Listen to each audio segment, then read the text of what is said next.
नमस्कार साथियों, आप सभी का स्वागत है जीकेएस लाइन में। दोस्तों, कक्षा 8वीं बोर्ड परीक्षा 2025 के लिए हम इस वीडियो में सामाजिक विज्ञान का पेपर है वो सोल्व करने वाले हैं। और ये पेपर दोस्तों आपकी परीक्षाओं में हूबहू प्रश्न आपसे पूछे जाएंगे। तो आप सभी प्रश्नों को अच्छे से याद कर लेना। इस पीडीएफ फाइल में दोस्तों आपको सभी जो प्रश्न है वो हाँ यानी कि सॉल्यूशन के साथ है वो आपको दिए जा रहे हैं। तो इनको आप अच्छे से तैयार कर लेना, इनको पढ़ लेना।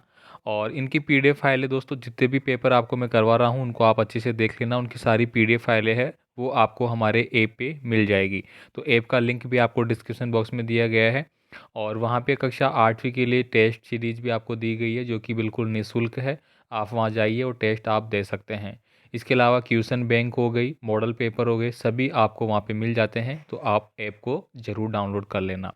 तो चलिए अपन यहाँ पे स्टार्ट करते हैं और कक्षा 8वीं का जो इस बार का पेपर होने वाला है उसमें सामाजिक विज्ञान के सारे प्रश्नों को अपन देख लेते हैं।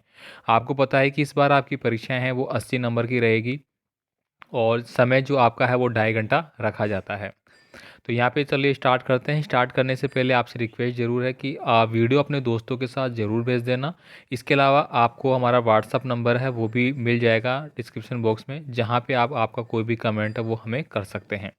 तो चलिए स्टार्ट करते हैं। पहला प्रश्न है कि भारत का प्रथम गवर्नर जनरल कौन था। ये प्रश्न दोस्तों अनगिनत बार आपकी बोर्ड परीक्षाओं में पूछा जा चुका है। तो यहाँ पे इस प्रश्न का सही आंसर होता है option number B, Warren Hasting. तो ऑप्शन नंबर बी आपको यहाँ पे भरना है। अगला देखिए यहाँ पे पूछा गया है कि यहाँ पे वर्ली विद्रोह है वो कहाँ पे हुआ था। तो साथियों वर्ली विद्रोह है वो हमारा महाराष्ट्र में हुआ था। तो ऑप्शन नंबर जो बी है वो हमारा सही आंसर होता है इसका भी। आगे देखिए ब्रह्मा समाज की स्थापना है वो किसने की थी। तो साथियों ब्रह्मा समाज की स्थापना है वो राजा राम मोहन राय के द्वारा की गई थी। तो ऑप्शन नंबर सी है वो आप यहाँ पे टिक मार्क करेंगे। यानी कि ऑप्शन जो आपको यहाँ पे दिया जाएगा उसमें आपको सी भरना है। आगे देखिए अगला प्रश्न है कि प्राकृतिक संसाधनों में सम्मिलित है। अब देखिए प्राकृतिक नाम से ही आपको पता चल जाएगा कि जो चीज़ें हमें कहाँ से मिलती है, प्रकृति से मिलती है भाई। कहाँ से मिलती है, प्रकृति से। अब देखिए प्रकृति से देखिए जल है, पानी है, प्रकृति से मिलता है हमें, जो कि नदियों के द्वारा आता है, बरसात के द्वारा आता है। मृदा, मृदा का मतलब क्या हो गया, इसको अपन मिट्टी ही बोलते हैं भाई। क्या बोलते हैं, मिट्टी। तो मिट्टी जो है वो हमें प्रकृति के रूप में ही मिली है। खनिज, खनिज जो कि मृदा में उपस्थित रहते हैं, जैसे कि कोयला, सॉरी जैसे कि लोहा हो गया हमारा, तांबा हो गया, ठीक है। तो इस प्रकार से जो खनिज है, पेट्रोलियम हो गए, सारे खनिज संसाधन है, तो ये भी हमें कहाँ से मिलते हैं, प्रकृति से मिलते हैं। इसलिए इसका आंसर ऑप्शन नंबर डी होता है, द होता है ऑप्शन नंबर द। नेक्स्ट देखिए अगला प्रश्न है कौन से ग्रह को जल ग्रह कहते हैं। ये प्रश्न आपका पिछली बार अर्धवार्षिक वार्षिक परीक्षाओं में आ चुका है। तो देखिए यहाँ पे क्या पूछा गया है कि कौन सा ग्रह को जल ग्रह कहते हैं, मतलब जहाँ पे जल है, और जल है वो यहाँ पे पृथ्वी पर है इस बार, ठीक है। तो ऑप्शन नंबर बी है वो आप यहाँ पे भरेंगे। फिर देखिए यहाँ पे अगला प्रश्न क्या पूछ रहा है कि निम्नलिखित में से कौन सा ऊर्जा का गैर परंपरागत स्रोत है। देखिए आपको परंपरागत स्रोत और गैर परंपरागत स्रोत इस प्रकार से पूछा जाता है। तो यहाँ पे आपसे पूछा गया है गैर बताना है आपको, ठीक है, नॉन कन्वेंशनल आपको बताना है। तो यहाँ पे देखिए पवन ऊर्जा, सौर ऊर्जा, ज्वारी ऊर्जा, उपयुक्त सभी। तो यहाँ पे उपयुक्त सभी यानी कि ये सारी चीज़ें हैं वो क्या है, गैर परंपरागत में आती है। इसलिए ऑप्शन नंबर द यहाँ पे सही आंसर होता है। आगे देखिए यहाँ पे अगला प्रश्न आपसे पूछा गया है कि भारत में कितनी स्तरीय शासन व्यवस्थाएं हैं। तो दोस्तों भारत में त्रिस्तरीय शासन व्यवस्था है। तो यहाँ पे ऑप्शन नंबर सी करेंगे। त्रिस्तरीय का मतलब क्या हो गया, 3 स्तर पे हमारी जो शासन व्यवस्था है वो चलती है। आगे देखिए यहाँ पे जलियांवाला बाग हत्याकांड कहाँ पे हुआ था। ये प्रश्न भी रिपीट है, यानी कि बहुत बार आपकी बोर्ड परीक्षाओं में आ चुका है। तो साथियों आपको मैं सारे प्रश्न कराऊंगा, सारे पेपर को हल कराऊंगा, ताकि आपका एक भी प्रश्न है वो बाहर नहीं जाएगा। और आपको इन प्रश्न पत्रों को मतलब आप वीडियो के माध्यम से अपनी तैयारी कर सकते हैं। और जो प्रश्न मैं बता रहा हूँ आप अपने पास पासबुक है या फिर आपकी बुक है वो आप टिक भी कर सकते हैं उनको, ताकि आप रिपीट कर सकते हैं। और रिपीट के लिए आप वीडियो भी देख सकते हैं। तो यहाँ पे देखिए जलियांवाला बाग हत्याकांड कहाँ हुआ था। तो साथियों ये हुआ था हमारा अमृतसर पंजाब में। ये घटना दोस्तों कब हुई थी, 13 अप्रैल को हुई थी। कब हुई थी, 13 अप्रैल और 1919 को। तो ये सन भी आपको याद रखनी है, 13 अप्रैल 1919। तो ऑप्शन नंबर ए यहाँ पे सही आंसर होगा। अब देखिए अगला प्रश्न क्या कह रहा है कि संविधान के किस अनुच्छेद में जीवन के अधिकार का आश्वासन दिया गया है। तो साथियों संविधान का अनुच्छेद जो 21 है, ठीक, प्राण और दैहिक स्वतंत्रता वाला, तो इसमें जीवन का आश्वासन दिया गया है। तो ऑप्शन नंबर जो सी है वो सही आंसर हो जाता है। देखिए अनुच्छेद 16 है, इसमें दोस्तों जो नौकरी वगैरह के होती है नौकरी वगैरह में, जो समानताएं दी जाती है सभी में, उसके रिगार्डिंग है। अनुच्छेद 20, अनुच्छेद 22, ये चीज़ आपको यहाँ पे पढ़ना है जो कि हमें अधिकार से रिलेटेड है, तो ये भी आप देख लेना। इसके अलावा दोस्तों आपको अगर जीके के प्रश्न देखने हैं, यानी कि आपके संविधान से रिलेटेड, तो आपको अलग से वहाँ पे एक टेस्ट मिल जाएगा जिसमें संविधान से रिलेटेड सारी चीज़ें दी गई है, तो आप पढ़ सकते हैं। अब देखिए अगला प्रश्न है, आदिवासियों की अधिक जनसंख्या वाला राज्य है, यानी कि आदिवासी की अधिक जनसंख्या कहाँ पे है, तो ये छत्तीसगढ़ में है, तो ऑप्शन नंबर ए आप यहाँ पे भर लेंगे। अगला प्रश्न है, राजस्थान में 1857 के समय क्रांति जो थी, उस समय कितनी सैनिक छावनियाँ थी, तो उस समय कितनी सैनिक छावनियाँ थी, 6 सैनिक छावनियाँ थी, तो ऑप्शन नंबर जो स है वो आपका सही आंसर होता है। अब 6 में दोस्तों आप जैसे कि याद कर सकते हैं, सबसे पहले जो नसीराबाद है, कौन सी, नसीराबाद, नसीराबाद जो छावनी थी जो कि हमारे अजमेर के आसपास है, वहीं से दोस्तों आपको ये भी याद होगा 1857 क्रांति का प्रश्न आपके 100% परीक्षा में आता है। तो यहाँ से पूछा जा सकता कि जो क्रांति का प्रारंभ कहाँ से हुआ था राजस्थान में, तो 28 मई को, 28 मई 1857 को जो नसीराबाद है वहाँ से इसकी शुरुआत होती है। तो नसीराबाद हो गई, कोटा में थी, देवली में थी, ठीक है, तो ये अलग अलग जगह थी, वहाँ पे आपको याद करना है, जो टोटल कितनी थी हमारी, 6 थी। देखिए अगला है, किस राजपूत राज्य के विरोध के कारण सिरोही में अंग्रेजों की तत्काल संधि नहीं हो सकी, वह था, तो दोस्तों वह था मारवाड़ राज्य, तो मारवाड़ राज्य के विरोध के कारण वो नहीं हो पाई थी। आगे देखिए, राजस्थान में न्यूनतम लिंगानुपात किस जिले में है, तो दोस्तों ये हमारा धौलपुर में है, तो ये यहाँ पे आप इसको सही आंसर करेंगे। देखिए आयुष्मान भारत का संबंध किस क्षेत्र से है, तो साथियों पिछली बार जो आपकी परीक्षा थी उसमें पहला ही प्रश्न पूछा गया था कि आयुष्मान भारत का संबंध किससे है, तो ये दोस्तों हमारा है स्वास्थ्य से, ठीक है, तो ये किसके द्वारा चलाई गई थी, जो कि हमारे प्रधानमंत्री हैं नरेंद्र मोदी, उनके द्वारा है वो ये चलाई गई थी, ठीक है। अब यहाँ पे हो गया। इसके बाद देखिए, ग्राम पंचायत का प्रमुख कहलाता है, ये प्रश्न आपका आ चुका है, ऐसे कैसे, तो ग्राम पंचायत का प्रमुख है वो सरपंच को बोला जाता है भाई, किसको, सरपंच को, इसलिए यहाँ पे हमने आंसर में क्या लिखा है, ब लिखा है। अब देखिए फिर आता है आपका रिक्त स्थान वाले प्रश्न आएंगे कुछ, जो कि हम देखते हैं। यहाँ पे पूछा गया है कि झूम खेती में बीज बोने के जो तरीके हैं उनको क्या कहा जाता है, तो उसको छितरना कहा जाता है। हैदर अली और टीपू सुल्तान जो थे वो कहाँ के शासक थे, तो वो मैसूर के शासक थे। ये प्रश्न तो कई बार आ चुका है कि टीपू सुल्तान कहाँ के शासक थे, डायरेक्ट ऐसे ही पूछा जाता है, ठीक है, तो बस इसको पूछने का तरीका बदल देते हैं, कई बार ये ऑब्जेक्टिव में पूछा जाता है, कई बार ये खालिस्तानों में, कई बार ये मिलान करने वालों में, तो ये आपको याद होगा कि मैसूर में इसका सही आंसर होगा। आगे देखिए, धर्म को राज्य से अलग रखने की जो अवधारणा है वो उसको क्या कहा जाता है, तो इसको साथियों धर्मनिरपेक्षता कहा जाता है। धर्मनिरपेक्षता का मतलब क्या हो गया कि किसी भी देश का हो या फिर कोई राज्य हो जो जहाँ पे इसका नियम लागू करता है, उसका कोई एक जो है वो क्या नहीं होता है, धर्म नहीं होता है। यानी कि हम ये नहीं कह सकते कि हमारा हिंदू धर्म ही है, मुस्लिम नहीं है, सिख ईसाई सभी है यहाँ पे, मुस्लिम सिख ईसाई सारे धर्म आपको देखने को मिलते हैं भारत में। इसीलिए दोस्तों यहाँ पे कहा गया है कि कोई भी धर्म को प्रधानता नहीं देते हैं, इसीलिए इसको धर्मनिरपेक्ष बोला जाता है। देखिए अगला है, किस वर्ष में घरेलू हिंसा महिला सुरक्षा कानून लागू हुआ था, तो ये 2006 में हुआ था। आगे देखिए यहाँ पे अगला है, ग्रामीण क्षेत्र में पक्के मकान उपलब्ध कराने का मुख्य उद्देश्य है वो किस योजना से है, तो ये है प्रधानमंत्री आवास योजना से है। इसके बाद देखिए यहाँ पे अगला है, कुंभलगढ़ दुर्ग के कटारगढ़ में किसका जन्म हुआ था, तो ये महाराणा प्रताप का जन्म हुआ था, तो ऑप्शन नंबर जो यहाँ पे ये वाला, सॉरी ऑप्शन नहीं, यहाँ पे जो सेकंड पार्ट है ये महाराणा प्रताप, वो आपको यहाँ पे लिखना है। इसके अलावा साथियों आपको कमेंट करके बताना है कि महाराणा जो प्रताप जी थे उनका जन्म जो है वो किस दिन को हुआ था, ठीक है, यानी कि उनकी जन्म तिथि है वो आपको कमेंट करके बतानी है, ठीक, उन यानी कि 1740 में था, 1640 में था, साथ साथ आपको डेट भी बतानी है, मई में था, अब आप कमेंट करेंगे। देखिए यहाँ पे अगला है, वायु तथा जल के द्वारा ऊपरी मृदा का क्षरण होता है, तो उससे मृदा को क्या कहा जाता है, तो उसको मृदा का अपरदन कहा जाता है। अगला देखिए, कोयले से प्राप्त विद्युत को कहते हैं, तो उसको तापीय ऊर्जा कहा जाता है, तो यहाँ पे हमें तापीय ऊर्जा लिखनी है भाई। आगे देखिए यहाँ पे क्वेश्चन नंबर 3 है, इसमें आपको सही और गलत वाले प्रश्न पूछे जाते हैं, जिनमें आपको टिक करके बताना है कि कौन सा सही है और कौन सा गलत है। तो यहाँ पे देखिए पहला है कि नील की कटाई के बाद धान की खेती की जाती है, तो ये गलत बात है, इसलिए इसके सामने हमने क्या लिख दिया है, क्रॉस कर दिया है, ठीक है, या फिर आपको एग्ज़ाम में इस प्रकार से भी लिखना हो सकता है असत्य, ठीक है। सत्य और असत्य भी पूछा जा सकता है। अब देखिए अगला है आर्य समाज की जो स्थापना है करने वाले स्वामी दयानंद सरस्वती ने भी विधवा विवाह का समर्थन किया। तो बिल्कुल ये बात सही है कि उन्होंने विधवा विवाह का समर्थन किया था, तो यहाँ पे हमें सही का चिन्ह लिखना है, सत्य इसके आगे लिखना है। आगे देखिए भारत में प्रति व्यक्ति जल की उपलब्धता कम हो रही है। तो बिल्कुल सही बात है कि भारत में लगातार जल का स्तर घट रहा है, तो ये सही बात है।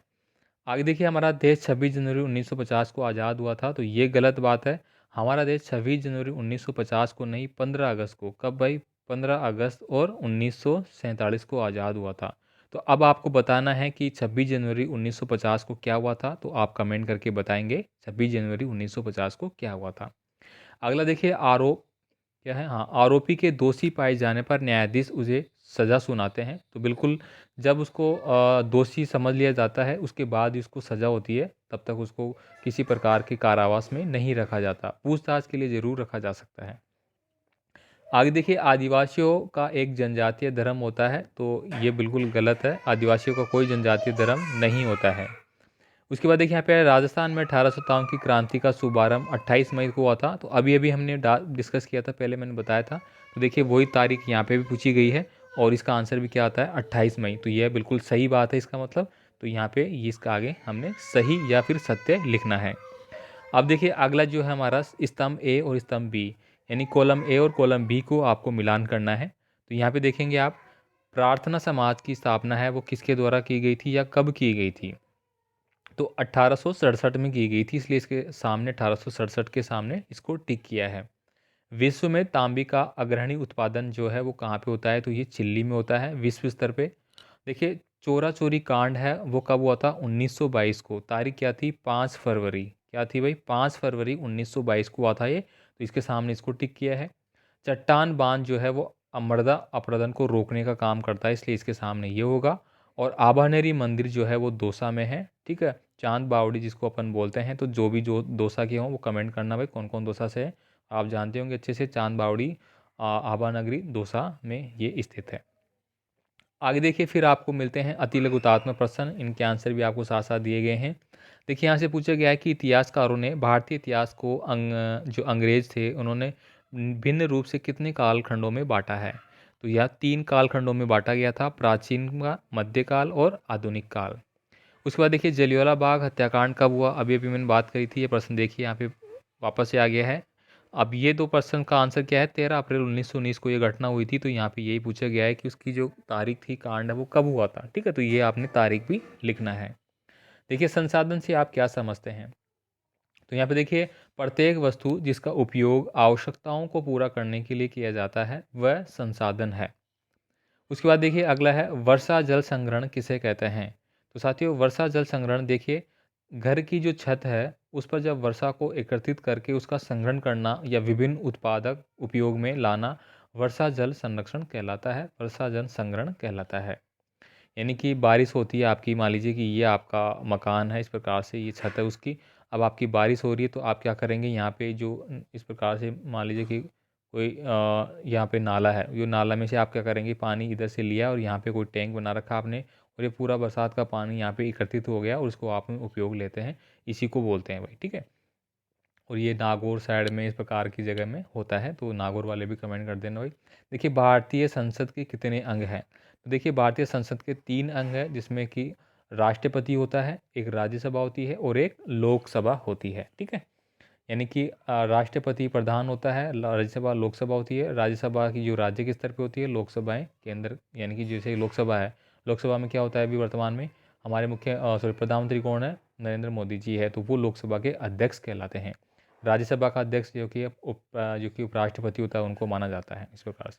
अब देखिए यहाँ पे अगला है, यूरोपीय व्यापारिक कंपनियां भारत की तरफ क्यों आकर्षित हो रही थी। तो इसका आंसर आपको यहाँ पे मिलता है कि यूरोपीय जो कंपनियां थी वो भारत के साथ व्यापार में अपार संभावनाएं देख रही थी। आपको पता है कि जो भारत है उसको सोने की चिड़िया कहा जाता था, मतलब यहाँ पे अपार संपदाएं मौजूद थी उस समय। इसीलिए जो भी लोग विदेशी आए थे भारत को लूटने के लिए, मान लो, या व्यापार के माध्यम से लूटने के लिए, तो वो इसीलिए आए थे कि यहाँ पे जो क्या है, अपार संभावनाएं थी। यूरोप के बाज़ारों में भारतीय सूती वस्त्र की बात करें, रेशम की, काली मिर्च की, लौंग, इलायची, दालें, चीनी जो भी थे वो ज़बरदस्त मांग थी उस समय वहाँ पे, और जो कि सबसे ज़्यादा हमारे भारत में हुआ करती थी। वो भारत में सस्ती कीमतों पर इनको खरीदते थे और इनका थोड़ा सा मॉडिफाई करके या फिर जैसे वस्त्र के लिए सूती जो चीज़ें खरीदी उसका वस्त्र बनाया और भारत में ला के उसको बेच देते थे, कब ऊंची कीमतों में। तो इस प्रकार से भारत की चीज़ ही भारत में बेची जा रही थी ऊंची कीमतों में, जो कि भारतीयों के लिए अच्छी बात नहीं थी। तो यहाँ पे ये चीज़ें यहाँ पे आपको लिखनी होगी, ठीक है। अब देखिए 1857 का जो सैनिक विद्रोह था वो जन विद्रोह बन गया, इसको आपको समझाना है। तो देखिए ये यहाँ पे लिखा गया है कि भारत में 1857 में एक विद्रोह हुआ था और जिसमें शीघ्र ही उन जन विद्रोह के रूप में इसने धारण कर लिया था। समाज के विभिन्न तबकों को अंग्रेजी शासन से परेशानियां थी तथा वे सब मानते थे कि उनका शत्रु एक ही है। मई 1857 में शुरू हुए इस विद्रोह ने भारत में कंपनी का अस्तित्व ही खतरे में डाल दिया था। मेरठ से शुरू होकर शीघ्र ही ये जो सबसे पहले कहाँ से शुरू हुआ था, मेरठ से। मंगल पांडे का नाम आपने सुना होगा, उन्होंने 2 अंग्रेज अधिकारियों की हत्या कर दी थी उस समय, ठीक है। तो उसके बाद ये पूरे भारत में फैल गया था। देखिए समाज के विभिन्न तबकों ने, असंख्य लोग थे वो उसमें जुड़ गए और इनके एक जन विद्रोह का रूप धारण कर लिया। देखिए संसाधनों के संरक्षण की आवश्यकता को आपको स्पष्ट करना है, तो इसका आंसर आपको यहाँ पे मिल जाता है। तो साथियों आप इसको पढ़ लेना, ठीक है। पीडीएफ फाइलें आपको ऐप पे दे दी गई है, वहाँ से आप इनको देख सकते हैं और वहाँ से आप उनको पढ़ भी सकते हैं। अगला देखिए यहाँ पे धात्विक खनिज और अधात्विक खनिज में 3 अंतर लिखना है, जो कि प्रश्न आपका रिपीट है बोर्ड परीक्षा का। तो ये देखिए धात्विक क्या होता है और अधात्विक वो आपको यहाँ पे लिखा हुआ मिल जाता है। देखिए राज्यसभा की भूमिका को स्पष्ट करना है, ये प्रश्न आ चुका है आपकी बोर्ड परीक्षा में। तो देखिए राज्यसभा का प्रश्न यहाँ पे इंक्लूड किया है। तो यहाँ पे आप पढ़ेंगे कि राज्यसभा जो है वो भारतीय संसद का उच्च या द्वितीय सदन कहलाता है। 2 सदन होते हैं, निम्न सदन और उच्च सदन। उच्च सदन बोला जाता है किसको, राज्यसभा को, और निम्न सदन बोला जाता है लोकसभा को।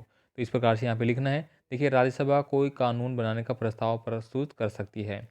किसी विधेयक को कानून के रूप में लागू करने के लिए ये जरूरी है कि उसे राज्यसभा की भी मंजूरी मिल चुकी हो।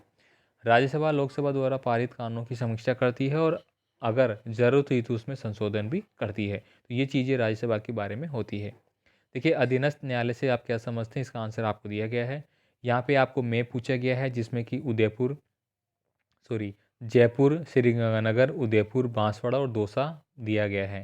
तो राजस्थान के मानचित्र में आप देखेंगे कि गंगानगर हमारा ऊपर इस साइड में है। जयपुर की बात करें तो ये जयपुर यहाँ पे है। दौसा बात करें तो ये इसके आसपास में है। बांसवाड़ा यहाँ पे होता है जो कि नीचे है, और इसके पास में उदयपुर है। और ये सारा कौन सा क्षेत्र था, मेवाड़ का क्षेत्र इसको बोला जाता था, ठीक है।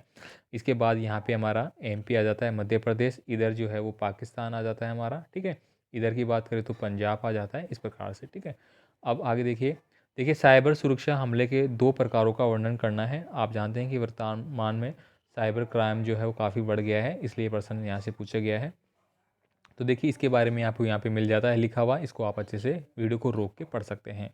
इसके बाद देखिए गांधी जी ने असहयोग आंदोलन क्यों चलाया था, ये प्रश्न आपका बार बार परीक्षा में पूछा जाता है बोर्ड में। गांधी जी के जो भी आंदोलन थे उनके बारे में। तो देखिए यहाँ पे ये पूछा गया है कि इस आंदोलन के दौरान क्या कार्य किए गए, और अथवा में है बंगाल विभाजन पर एक लेख लिखी। तो देखिए असहयोग आंदोलन है उसके बारे में यहाँ पे पूरा लिखा गया है कि पंजाब में हुए अत्याचारों तथा खिलाफत के मामले में हुए अत्याचारों के विरुद्ध मिलकर अभियान चलाने तथा स्वराज्य की मांग हेतु महात्मा गांधी ने 1920 में क्या किया था, असहयोग आंदोलन शुरू किया था। अब देखिए शीघ्र ही असहयोग आंदोलन पूरे देश में शुरू हो गया। इसके बारे में सारी चीज़ें आपको यहाँ पे मिल जाती है, तो ये आपको ऐसे कैसे लिखना है।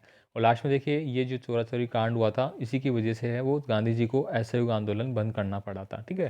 चौरा चौरी कांड में क्या था, ये आपको यहाँ पे मिल जाता है कि एक जो थाना था, पुलिस थाना, उस पर क्या हुआ था, गांधी जी यानी कि उस पर हमला कर दिया गया था। तो इसके चक्कर से असहयोग आंदोलन वापस ले लिया गया था। 19वां प्रश्न है कृषि किसे कहते हैं। कृषि के विभिन्न प्रकारों को आपको स्पष्ट करना है। या भूस्खलन किसे कहते हैं, इसे रोकने की विधियाँ बतानी है। तो यहाँ पे भूस्खलन के बारे में आंसर दिया गया है, तो ये आपको यहाँ पे लिखा हुआ मिल जाता है। ऐसे कैसे आपको एग्जाम में लिखना है, आप एकदम से अच्छे से टॉप करेंगे बोर्ड की परीक्षाओं में, ठीक है। और अभी आपने देखा जो बोर्ड परीक्षा में टॉप किया था उनको है वो क्या दिया गया है, टेबलेट दिया गया है। वो क्या दिया गया है, टेबलेट दिया गया है। तो अगर आप भी 90% प्लस बनाना चाहते हैं, टेबलेट प्राप्त करना चाहते हैं, तो अच्छे से चीज़ें को पढ़े। आपको एक एक चीज़ें हैं वो व्यवस्थित रूप से बताई जाएगी और आपकी बोर्ड परीक्षाओं में आपको अच्छे अच्छे अंक लाने में काफ़ी मदद करेंगी। अब देखिए यहाँ पे बस पढ़ना तो आपको पड़ेगा पड़ेगा। देखिए, भारतीय संविधान के मुख्य लक्षणों की आपको विवेचना करना है, या फिर भारतीय संविधान में उल्लिखित मौलिक अधिकारों के बारे में लिखना है, जिसका आंसर यहाँ मिलता है। उसके बाद देखिए यहाँ पे अगला है, राजस्थान का एकीकरण एक जटिल और चुनौतीपूर्ण प्रक्रिया थी, क्यों? या फिर राजस्थान में 1800 की क्रांति के कारणों की विवेचना करना है, जिसका आंसर आपके मिल जाता है। ठीक है, ये पूरा यहाँ पे मिल जाता है इसका आंसर।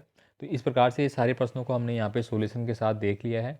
पीडीएफ फाइल आपको ऐप पे ज़रूर मिल जाएगी। ऐप पे आपको जितनी भी चीज़ें होंगी, कोई भी हो, कक्षा 8 का हो, कक्षा 5 का हो, कक्षा 9, 10, 11, 12, सभी चीज़ें हैं वो आपको वहाँ पे मिलती है। तो कोई भी आपका फ्रेंड है तो आप उनको बता सकते हैं कि आप ऐप डाउनलोड करें। ऐप में आपको सारी चीज़ें मिल जाती है। इसके अलावा भी कोई आपका डाउट होता है तो आप हमें व्हाट्सएप पे मैसेज कर सकते हैं। मिलते हैं अगले वीडियो के साथ। धन्यवाद।